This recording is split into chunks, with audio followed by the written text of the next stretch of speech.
And you're listening to Making It with Mile Clips. Roll them. One is just a question, the other is a make a known statement. But the last question is, I guess, you can take a second to think about it if you need to. But what does it mean to you to be an American? Like, why are you proud to be an American? What is, I don't know, something America. What comes to mind? Yeah. What comes to mind? Okay. So I was born here. So I didn't really get a super big decision in whether or not I live here, but I'm glad that I do. And there are many reasons that I'm glad that I do. But I think that it comes back to this.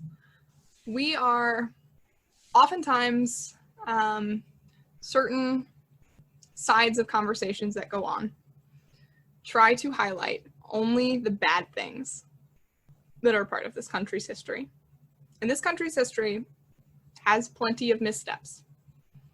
But fundamentally, we're a country of people who value individual liberty, who value personal responsibility, who value opportunity for people, who value justice, who value the ability for people to speak their minds openly, and for free thought that is not regulated, even if it's offensive, that is not regulated, because it is more important for people to be able to challenge the status quo than it is for people to not be offended.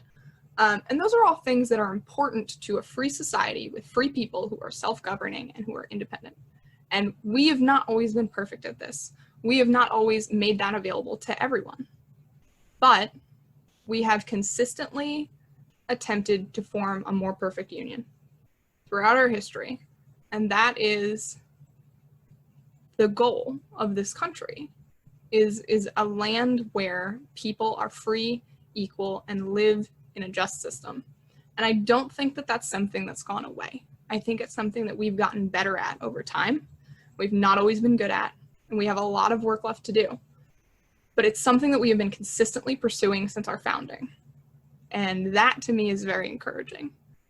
And that to me is why I'm proud to live here, and why I think, there's two sides of my family. One side of my family, where my last name comes from, is Rapelje.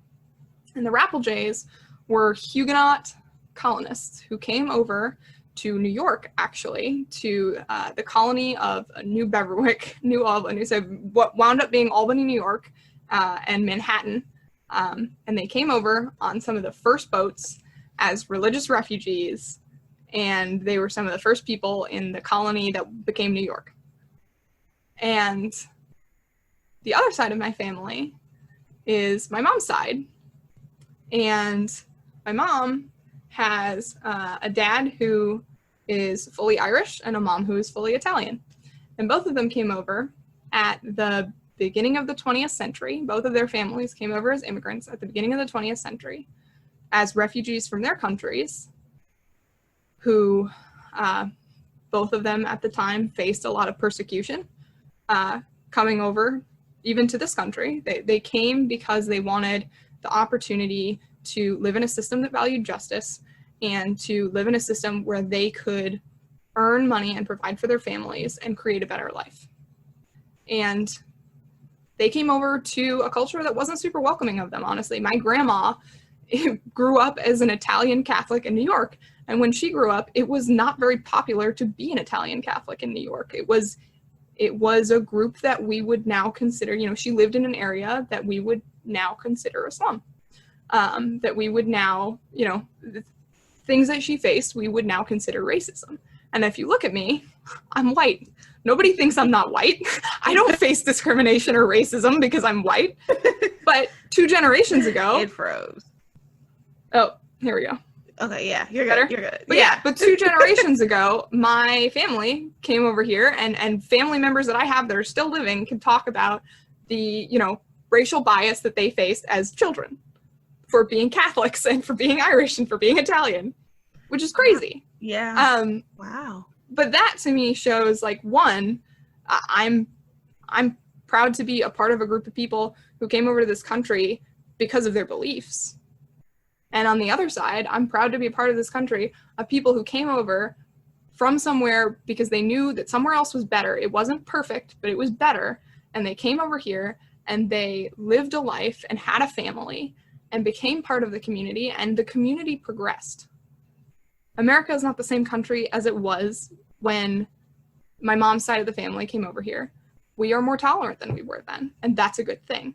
So we're a country that has continuously progressed and continuously sought the same core values that are outlined in our Constitution. And I think it's really cool to see the very different outpourings of that. And again, not perfect, but I think all of us should always strive to make it a more perfect union than it was when we were born into it. Because at the end of the day, we are responsible for this country, not just for ourselves, but for our posterity, for those who come after us. So it's our responsibility to make it better. And we have the power to do it, which I think is really cool.